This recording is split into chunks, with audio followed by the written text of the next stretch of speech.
Let's go ahead and look at this section for real numbers. You are going to learn the names, different names of numbers in the number system, and you are going to also identify which numbers are less than or greater than, and simplifying some radicals, which is the same thing as square roots.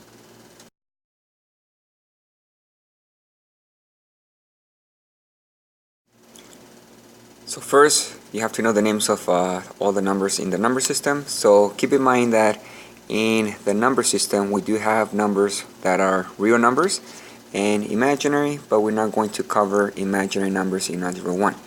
So let's just go ahead and look at those real numbers. Under real numbers, we do have numbers that are called rational numbers and irrational numbers. First, let's understand what are rational numbers. And you see some boxes, rectangles under this section. So the first set of numbers that I want you guys to see are natural numbers. Natural numbers is just a list of numbers that starts from 1, it goes to 2, 3, 4, and all the positive numbers to infinity. Whole numbers are those natural numbers from 1, but it includes that 0. So 0, 1, 2, and so on, all the way to infinity. Once you zoom out, you can also see integers. Integers are the numbers 0, 1, 2, 3, 4, all the way to infinity, and the negative numbers, negative 1, negative 2, negative 3, all the way to negative infinity. So notice that for integers, we have positive, we have negatives, we don't have fractions, we don't have decimals. If you guys encounter those fractions or decimals, those are rational numbers. So notice we have a negative 1/2, that's a rational. It's not an integer because integers do not include those fractions.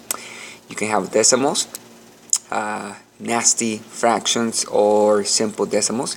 Now you have to keep in mind that a rational decimal, rational number, it stops somewhere, or the decimal repeats and it keeps going and going and going and going.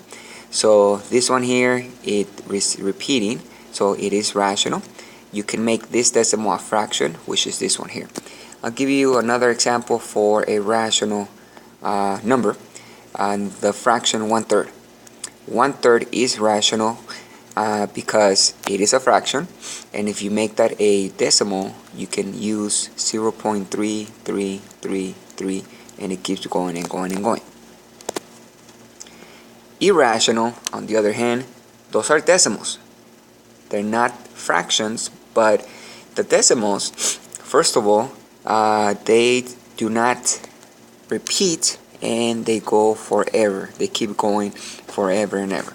So this is an example of irrational pi.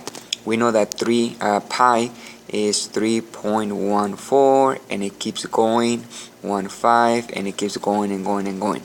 The numbers do not repeat, there's no pattern, they're not repeating, and it never stops. That's irrational. The square root of 2. The decimal of square root of 2 is right here, 1.414123, and it looks like it's repeating, but let me tell you that if you keep going, you will not find a pattern, so it is irrational. And this is a nice one to know. The letter E represents the Euler's number, and that value is 2.718, blah, blah. And the decimal would not repeat. So let's go ahead and look at some examples where you have to name those numbers.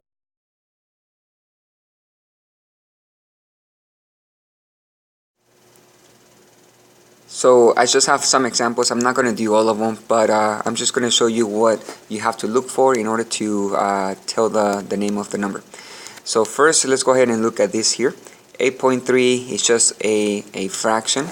You can convert it into a decimal, but you will notice that the decimal, it terminates, it doesn't repeat, and it doesn't keep going to infinity, or it doesn't keep going and it doesn't stop.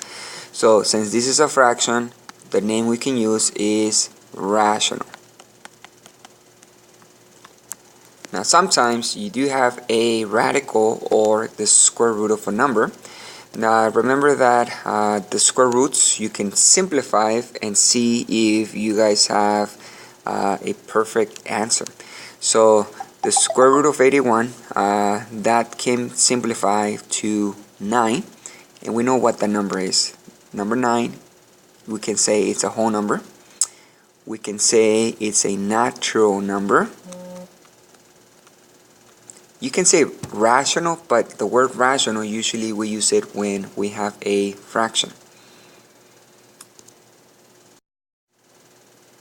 The next example, you have another square root, but if you look at the number, the square root of 2, 2 is not a perfect square number. It doesn't have a nice perfect answer.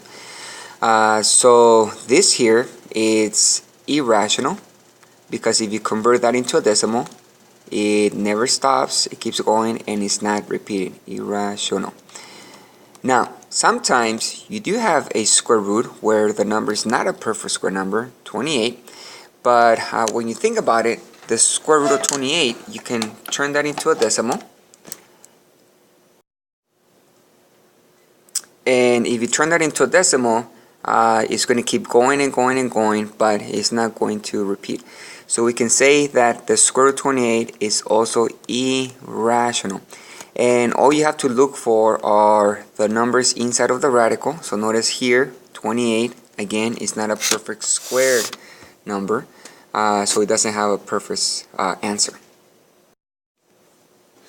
Now let's look at these two examples. Now you have to be careful when you have square roots, because sometimes you do have a perfect squared number like 121 that has a perfect answer, the square root, but 21 is not a perfect square number. So you have to be careful with those radicals.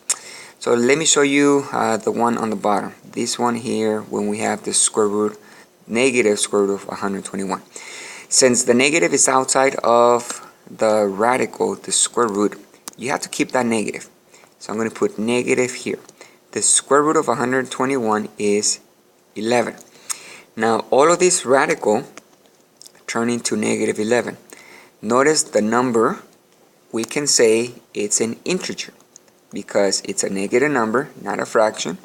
It's not a decimal, and it's negative. So the name is integer. Now the one up here, the negative square root of 21, well, this one here it's not a perfect square number. And even though you have a negative here, the square root of 21, the square root of 21 keeps going and going and going, but it never stops. So we say this is irrational.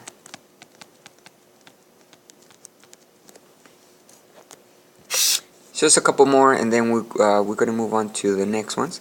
So this one here, notice 0.3 with the bar on the top. That means that the number 3 is repeating, and when that decimal is repeating and never stops and it keeps going and going, we say that's a rational. The next decimal, it stops. It doesn't keep going. The numbers, even though they're not repeating, but it terminates. So we say this is a rational number. And one thing that you can memorize is pi. The value of pi is irrational because the decimal keeps going and it never stops.